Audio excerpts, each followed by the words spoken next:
लोकांनी भरपूर टोमणे दिले मला. तुम्ही पाहू शकता की रवी भाऊची आई हे ते इमोशनल व्हायला आहेत, कारण मुलाचा संघर्ष आईनं जवळून पाहिलं असते. गरिबांची मुलं कष्ट करून खायला प्यायला नसलं तरी पण त्यांनी रनिंग करायला पाहिजे, अभ्यास करायला पाहिजे, ध्येय आपलं नाही सोडलं पाहिजे. लग्नानंतर बी मी तयारी चालू ठेवली, मी काम करून तयारी चालू ठेवली लग्नानंतर बी.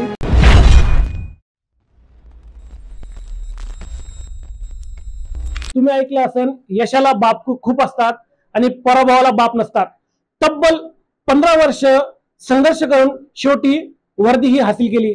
आज आपण अशा एका मुलाला विचारणार आहोत, पोलीस भरतीची तयारी केली, यश भेटत नव्हतं तरी त्यानं न खचता त्यानं यथक प्रयत्नाने प्रत्येक वेळेस परीक्षेला सामोरे जाऊन शेवटी यश त्याने संपादित केलं. तर आज आपल्यासोबत बोलायला आहेत रवी भाऊ. तर रवी भाऊ, काय वाटतं तुम्हाला एकंदरीत तुमच्या प्रवासाबद्दल? तब्बल 15 वर्षाचा संघर्ष. मी 2011 पासून तयारी करत होतो पोलीस भरतीची. 2011 पासून तयारी करत होतो आणि माझा प्रत्येक रिझल्ट हा 1-1, 2-2 मार्कांचा जात होता. आणि अपयश मला हे सतत 14 वर्ष मला अपयश आले. मी प्रत्येक वेळेस वेटिंगला राहत होतो. आणि 2020 मध्ये म्हणजे माझं लग्न झालं. लग्नानंतर बी मी तयारी चालू ठेवली, मी काम करून तयारी चालू ठेवली लग्नानंतर बी. आणि 2021-22 तेव्हा बी मी वेटिंगलाच राहिलो. आणि 2024ला मग मी 2024ला मी म्हणजे भरती झालो. असं वाटत नव्हतं का तुम्ही आता म्हणलं तुमचं लग्न झालं असं लोक सांगितलं नाही का? घरचे म्हणलं का बस कर आता, हे काय लावलं पोलीस भरती, दुसरं काही कर, काम धंदा. भरती करताना मला लोकांनी खूप टोमणी दिली की बाबा किती दिवस करतो आता, बस झालं ना, भरपूर झाले ना, 7-8 वर्ष झालं, आता काम धंदा बघणं. असे लोकांनी का मथारा होईपर्यंत तू करतो असं, किती दिवस तू करतो, काम धंदा कर, असं लोकांनी भरपूर टोमणी दिली मला. पण तुम्हाला असं वाटलं नाही का सोडून द्यावं शेवटी? बस झालं 15 वर्ष, 15 मध्ये 1, 2, 3 लोक आजकाल कसं झालं माहितीये का, टिकटॉकचा जमाना, 30 सेकंद लोक बोर व्हायलेत. तब्बल 15 वर्ष म्हणजे वाटलं नाही तुम्हाला सोडून द्यावं?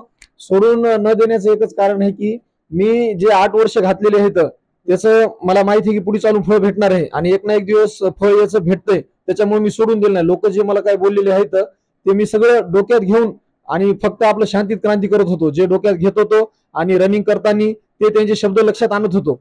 लक्षात आणून मग अजून आपलं जे पॉझिटिव्ह सकारात्मक राहून मी माझ्या यशापर्यंत आलेलो आहे. तुझ्या यशामध्ये तुम्हाला कोण साथ दिली? आई वडिलांना तुला सहकार्य करायचे, भाऊ झाले, मित्र झाले, तुला काय वाटतं त्यांच्याविषयी? सगळ्यात मोठा म्हणजे आई वडील, माझे भाऊजी, ते सगळे मला सगळ्यांनी चांगला पाठिंबा दिला. माझं लग्न झालं तरी बी माझ्या वडिलांनी चांगला मला खंबीर साथ दिली. की लोक मला बोलू लागले तरी बी वडील म्हणले की बाबा तू लोकांचा विचार करू नको, लोक काय बोलतात याच्याकडे लक्ष देऊ नको, तू फक्त तुझी तयारी करत राह, मी तुझ्या पाठीशी आहे आणि तू तुझ्या यशाच्या वाटचालीकडे लक्ष देऊन राह. एकंदरीत आईविषयी काय वाटतंय? कारण आज आई तुमच्या आईसाठी खूप मोठा दिवस आहे. माझ्या आईला म्हणजे माझ्या आईचे स्वप्न होते की रवी माझा मुलगा एक ना एक दिवस मला वर्दीमध्ये पाहायचा आहे, पोलीस झालेला पाहायचा आहे. ते माझ्या आईचे स्वप्न आज पूर्ण झाले. खूप वर्ष झालं ती प्रत्येक भरतीला म्हणजे नर्वसच होत राहायची. मी 1-2 मार्काने गेले की नर्वसच होत राहायची. पण आज हे दिवस आला तर तिला हे खूप मोठा एक पुनर्जन्म असल्यासारखा दिवस आहे तिचा. तर आपल्यासोबत रवी भाऊ यांची आई आहे, त्यांच्या आईला विचारू, ते एक आई म्हणून त्यांना काय वाटते? शेवटी आईला कसं ममता असती, मुलगा आपला मेहनत करायला काय का कसं वाटते आज मुलानं त्याची मेहनतीला? लय छान वाटायले, त्याच्या मेहनतीला फळ आलं. लय कष्ट केले त्यानं 14 वर्षे, आज खूप छान वाटायले. कसं भावनिक झाला तुम्ही? बघून असं वाटायले? हो ना, लय हे झालंय. असं तुम्ही पाहू शकता की रवी भाऊची आई हे ते इमोशनल व्हायला आहेत, कारण मुलाचा संघर्ष आईनं जवळून पाहिलं असते. आईचा तुम्ही त्यांच्या अश्रूत तुम्हाला असं दिसून येईल की मुलाचा संघर्ष कसा आईचा आहे. शेवटी काकू तुम्हाला असं वाटतं का शेजारी पाजारी पाहुणे रावणे तुम्हाला टोमणे वाटत असतील, काय तुमचा मुलगा काय करते? हो ना, मारित होते ना, म्हणायचे किती दिवस करतोय भरती, असं तसं बोलत होते. तुम्हाला विश्वास होता का रवी भाऊ शेवटी? हो, लागणारच होता. हो, विश्वास होता. म्हणजे कष्टच लय केले त्यानं तसे. नाही, तुम्ही त्यांचं लग्न करून दिलं, शेवटी लग्न झाल्यावर कसं त्यांचाही परिवार वाढला, खर्च वाढते, पण तुम्ही त्यांना सांभाळून घेतलं. हो, सांभाळून घेतलं.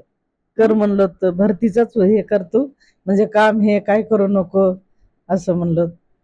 काय म्हणता तुम्ही? आई आहे, तुम्ही रवी भाऊ सारखे दुसरेही खूप असे मुलं आहेत जे अभ्यास करायला, त्यांच्या आईला तुम्ही काय सांगता? सगळ्यांना करायच पाहिजे, असंच करायला पाहिजे. कसं वाटते शेवटी मुलानं मेहनत केली, नाही जे पाहिजे ते सिद्ध करून दाखवलं. बरोबर आहे, त्याच्या मेहनतीला फळ भेटलेलं आहे. आणि मी पोलीसमध्ये होतो, कमीत कमी 36 वर्ष सेवा केली. 2018ला रिटायर झालो. आणि त्याला पहिल्यापासूनच कळवलं होतं की मी पोलीस भरतीची तयारी कर, दुसरं काहीच काम करायचं नाही, अभ्यास कर आणि पोलीस भरतीची तयारी कर, बाकी दुसरं तुला त्याला काही काम लावित नव्हतं, काय नव्हतं. लोक म्हणत असतील ना सर तुम्हाला हे काय मुलगा किती दिवस तयारी करायला आहे? नाही म्हणायचे ना, पण त्यांच्याकडे मी लक्ष देत नव्हतो. मला माहिती होतं की याच्यात आहे काहीतरी, करून दाखवणार हा, यासाठी मी त्याच्याकडे दुसऱ्याकडे लक्ष दिले नाही, मुलाकडे लक्ष दिलेलं आहे.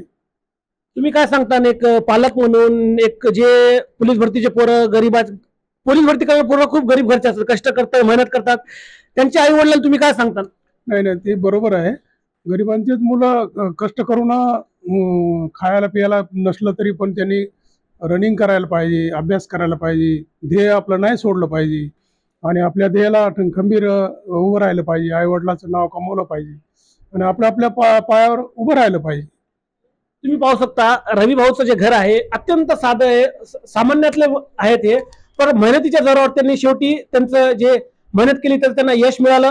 तब्बल 15 वर्ष का होईना, पण त्यांनी जिथे जोरावर वर्दी ही मिळून दाखवली. व्हिडिओ कसा वाटला कमेंट नक्की सांगा. चॅनलला लाईक व सबस्क्राईब करा विसरू नका आणि पाहत राहा सावधान.